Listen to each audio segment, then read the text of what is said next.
আসসালামু আলাইকুম প্রিয় শিক্ষার্থীরা, কেমন আছো সবাই? আলহামদুলিল্লাহ, আশা করি ভালো আছো। আমাদের আজকের ক্লাসটি হবে গ্রাহামের সূত্র নিয়ে। গ্রাহামের গ্যাস ব্যাপন সূত্র। নির্দিষ্ট তাপমাত্রা ও চাপে কোনো গ্যাসের ব্যাপনের হার তার ঘনত্বের বর্গমূলের ব্যস্তানুপাতিক। এটি হচ্ছে মূলত গ্রাহামের গ্যাস ব্যাপন সূত্র। এই সূত্র অনুসারে R is proportional to 1 divided by root over D, যেখানে R হচ্ছে ব্যাপনের হার, D হচ্ছে গ্যাসটির ঘনত্ব, ডেনসিটি। এই সূত্রটিকে আমরা সরলীকরণ করলে পাবো R1 বাই R2 সমান root over D2 by D1, যেখানে R1 এবং R2 হচ্ছে দুটি ভিন্ন ভিন্ন গ্যাসের ব্যাপনের হার এবং D2 এবং D1 হচ্ছে তাদের ঘনত্ব। ঘনত্বের সাথে আণবিক ভর এবং আয়তনের সম্পর্ক রয়েছে। আমরা জানি D সমান m বাই v। এখন এই সূত্রটিকে আমরা যদি আলাদা আলাদা ভাবে দুটি গ্যাসের জন্য চিন্তা করি, তাহলে সূত্রটি হবে D1 সমান m1 বাই v1 এবং D2 by m2 by v2, যেখানে D1 D2 হচ্ছে গ্যাস দ্বয়ের ঘনত্ব, m1 m2 হচ্ছে গ্যাস দ্বয়ের আণবিক ভর এবং v1 v2 হচ্ছে গ্যাস দ্বয়ের আয়তন। যদি আমরা এখন এই D1 এবং D2 এর মান 1 নং সমীকরণে বসিয়ে দিই, তাহলে আমরা 2 নং সমীকরণটি পাচ্ছি। এখন গ্রাহামের গ্যাস ব্যাপন সূত্রে কিন্তু একটি শর্ত রয়েছে, সেটি হচ্ছে তাপমাত্রা এবং চাপ নির্দিষ্ট। আমরা জানি যেহেতু নির্দিষ্ট তাপমাত্রা এবং চাপে সকল গ্যাসের মোলার আয়তন সমান, তার মানে V1 এবং V2 পরস্পর সমান। V1 এবং V2 যদি পরস্পর সমান হয়, তাহলে আমরা 2 নং সমীকরণের আলোকে 3 নং সমীকরণটি পাচ্ছি, অর্থাৎ R1 বা R2 সমান root over M2 by M1। তাহলে আমরা দুটি গুরুত্বপূর্ণ সমীকরণ পেয়ে গেলাম। একটি হচ্ছে 1 নং সমীকরণ, যেটি R1 বাই R2 সমান root over D2 by D1। অপরটি হচ্ছে R1 বাই R2 সমান root over M2 by M1। আমরা 2 নং সমীকরণের সাহায্যে যে কোনো অজানা গ্যাসের আণবিক ভর নির্ণয় করতে পারবো ব্যাপনের হারের সাহায্যে। এখন এই ব্যাপনের হারের ক্ষেত্রে আমরা আরেকটি জিনিস নির্ণয় করব, সেটি হচ্ছে সময় কিংবা আয়তন। মনে করি একই সরু ছিদ্র দিয়ে উভয় গ্যাসের একই পরিমাণ আয়তন নিঃসরণের জন্য যথাক্রমে T1 এবং T2 সময় লেখা আলাদা আলাদা সময় লেখা, একটি গ্যাসের জন্য T1 অপর একটি গ্যাসের জন্য T2। তাহলে আমরা যদি একটি গ্যাসের জন্য সূত্রটা অ্যাপ্লাই করি, R1 সমান V1 বাই T1 প্রথম গ্যাসের ক্ষেত্রে, সিমিলারলি দ্বিতীয় গ্যাসের ক্ষেত্রে R2 সমান V2 বাই T2। সমীকরণ দুটিকে আমরা ভাগ করলে পাচ্ছি R1 বাই R2 সমান T2 বাই T1, যেহেতু একই পরিমাণ আয়তন নিঃসরণ হচ্ছে, অর্থাৎ V1 এবং V2 এর মান সমান। আমরা এই সমীকরণ সবগুলোকে একত্র করলে ফাইনালি যে সমীকরণটা পাবো, সেটি হচ্ছে এই সমীকরণটা। R1 বাই R2 সমান root over D2 by D1 equal to root over M2 by M1 equal to T2 by T1 equal to V1 by V2। মূলত গ্রাহামের সূত্রের সবগুলো টার্ম এখানে রয়েছে। এই সমীকরণটার আলোকে আমরা যে কোনো গাণিতিক সমস্যাগুলো সমাধান করতে পারবো। আশা করি আমরা এদের পরিচয় জানি, তারপরও এখানে আমি পরিচয়গুলো লিখে দিয়েছি। R1 R2 হচ্ছে গ্যাস দ্বয়ের ব্যাপনের হার, M1 M2 হচ্ছে গ্যাস দ্বয়ের আণবিক ভর, D1 D2 হচ্ছে গ্যাস দ্বয়ের ঘনত্ব, V1 V2 হচ্ছে গ্যাস দ্বয়ের আয়তন, T1 T2 হচ্ছে গ্যাস দ্বয়ের ব্যাপনের সময়।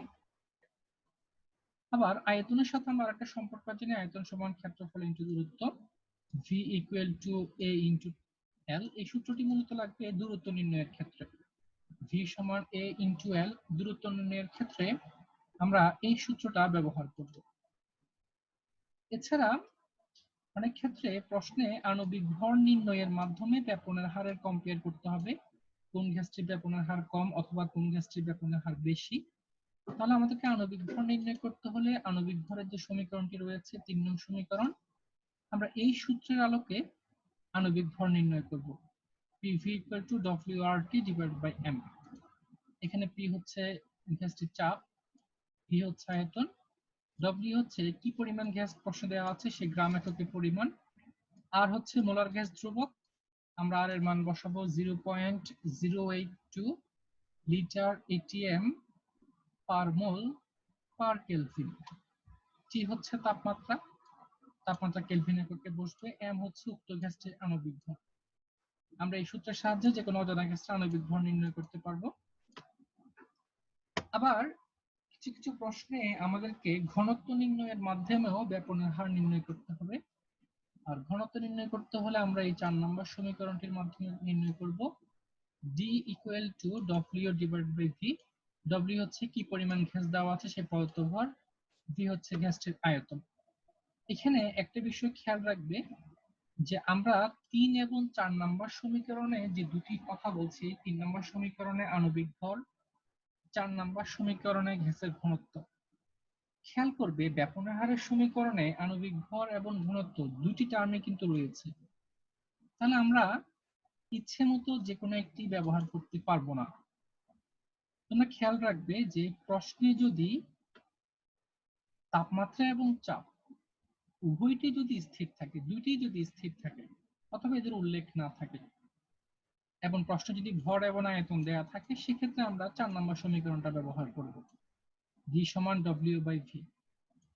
কিন্তু প্রশ্নে যদি চাপ এবং আয়তনের উভয়টি বা যে কোনো একটি যদি ভিন্ন থাকে, তাহলে সেক্ষেত্রে আমরা আণবিক ভর নির্ণয়ের সাহায্যে ব্যাপনের হারের তুলনা করব।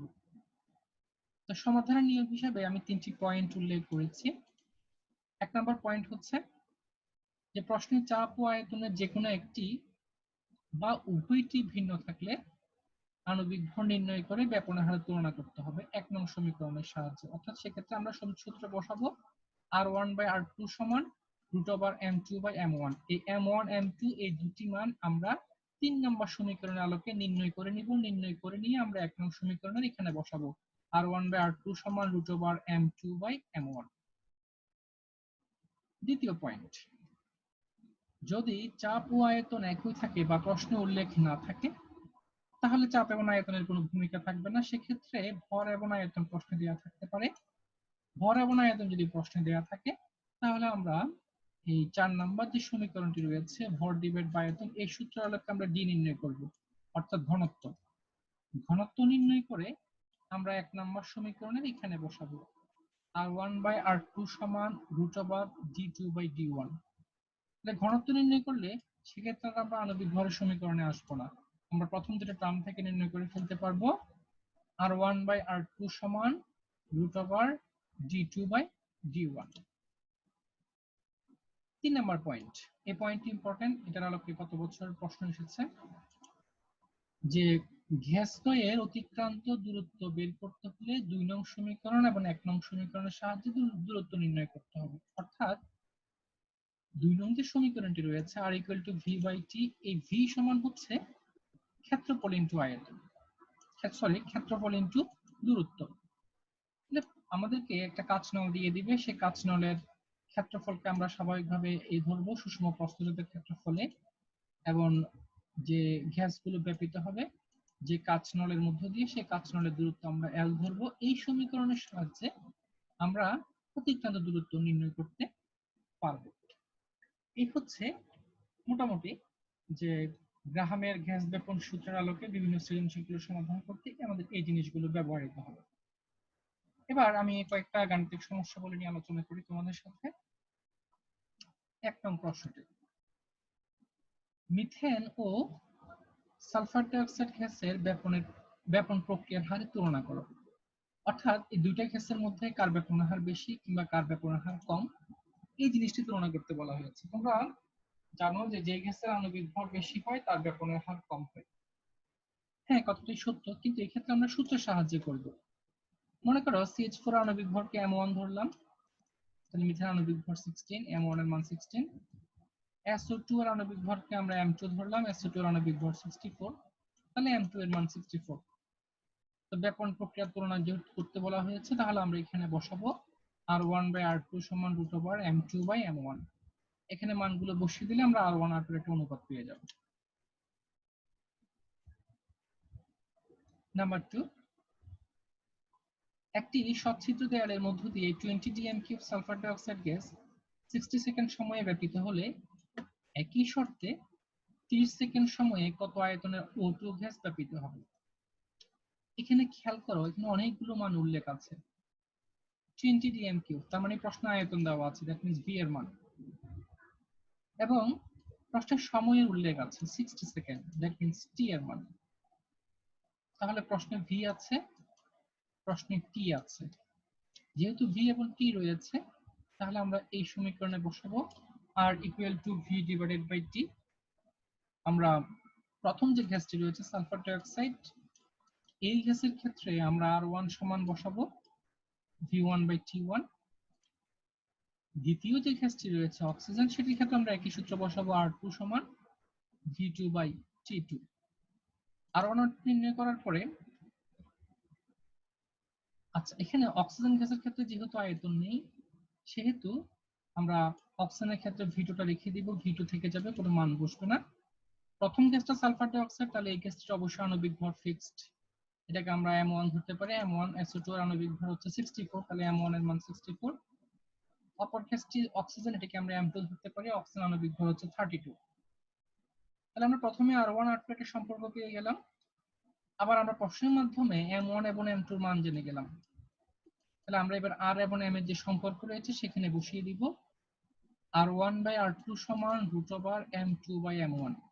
এই সমীকরণে বসালে আমরা অক্সিজেনের যে অজানা V2টা রয়েছে, শুধুমাত্র সেই মানটাই V2 থাকবে, বাকি মানগুলো আমরা কাটাকাটি করে ক্যালকুলেশন করে বের করে ফেলতে পারবো। তাহলে আমরা 2 নং ম্যাথটি করার জন্য দুটি সূত্রের সাহায্য নিচ্ছি। প্রথমে R equal to V by T, সেখান থেকে আমরা R1 R2 বের করব। এরপর আমরা অজানা আণবিক ভরগুলো বের করব, গ্যাসের আণবিক ভরগুলো বের করব। বের করার পরে আমরা R1 বাই R2 সমান √M2 বাই M1 এই সূত্রে বসালে আমরা অজানা যে মানটি রয়েছে সেটি নির্ণয় করতে পারব। 3 নম্বর প্রশ্ন, একটি গ্যাসের ব্যাপনের হার অ্যামোনিয়া গ্যাসের 2.92 গুণ।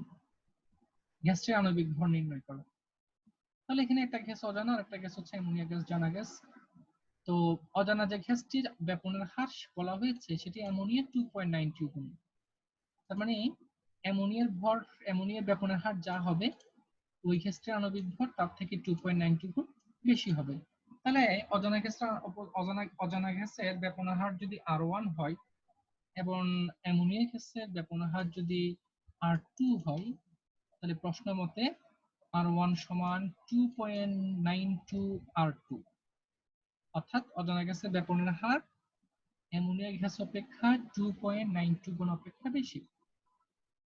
তাহলে এক্ষেত্রে অ্যামোনিয়ার যেহেতু আণবিক ভর আমরা জানি, NH3 আণবিক ভর 17, অজানা গ্যাসকে যেহেতু আমরা 1 ধরেছি, অ্যামোনিয়াকে আমরা 2 ধরবো, তাহলে অ্যামোনিয়ার আণবিক ভর হচ্ছে M2 এর মান 17। আমরা যেহেতু R এর মান জেনে গিয়েছি, সেহেতু আমরা এখানে বসিয়ে দিব R1 বাই R2 সমান √M2 বাই M1। এই সূত্রে বসিয়ে আমরা খুব সহজে M1 এর মান নির্ণয় করতে পারবো। তাহলে এখানে হচ্ছে এই 3 ধরনের ম্যাথ। এবার আসা যাক একটা সৃজনশীল প্যাটার্নে। এখানে তোমরা লক্ষ্য করো যে 3টি পাত্র দেওয়া আছে, তবে কোশ্চেনটা হয়েছে বি এবং সি পাত্রের জন্য। বি পাত্রে 1 ডিএম কিউব আয়তন দেওয়া আছে, 2.21 গ্রাম ডব্লিউ দেওয়া আছে, 150 কিলো প্যাসকেল পি এর মান দেওয়া আছে, 25 ডিগ্রি সেলসিয়াস এবং তাপমাত্রা দেওয়া আছে। সি পাত্রে তাপমাত্রা দেওয়া আছে 0 ডিগ্রি সেলসিয়াস, চাপ দেওয়া আছে 1 atm, ঘনত্ব দেওয়া আছে 1.25 গ্রাম পার লিটার।